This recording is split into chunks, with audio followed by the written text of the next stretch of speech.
क्या सच में एक शिव चर्चा जिंदगी बदल सकती है?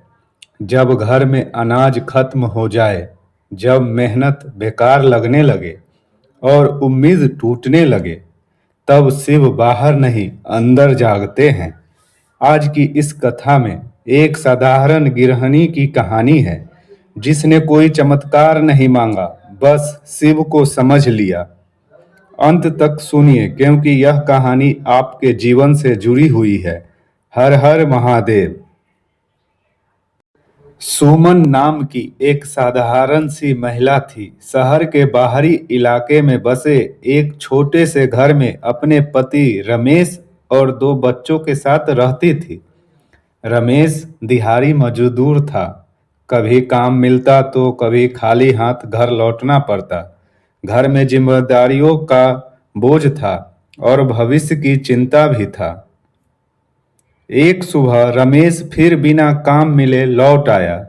घर में अनाज कम था। बच्चों की आंखों में सवाल थे कि आज भी लगता है भूखे सोना पड़ेगा।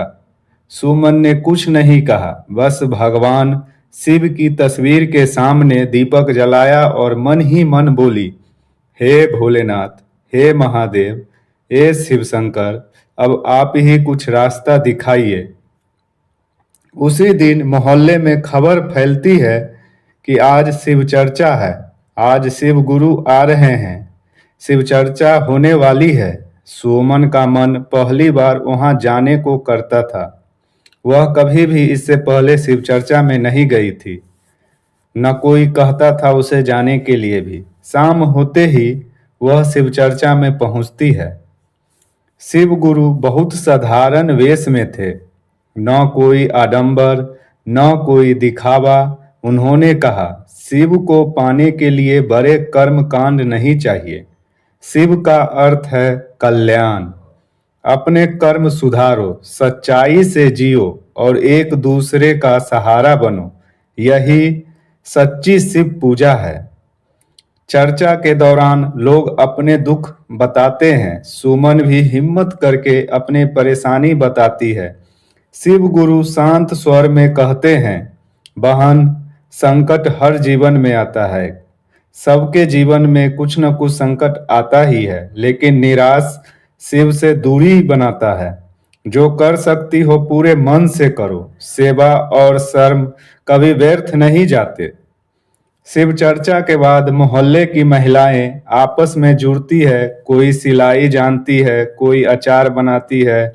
सुमन भी घर में सिलाई शुरू करती है। उधर रमेश नशा छोड़ने का संकल्प लेता है, क्योंकि वह पहले जो भी काम करके आता था और आधा पैसा वो शराब में ही उड़ाता था।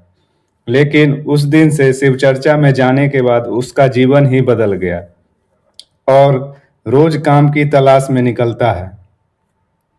कुछ हफ्तों बाद हालात बदलने लगते हैं। सुमन की सिलाई से घर में आमदनी आने लगती है।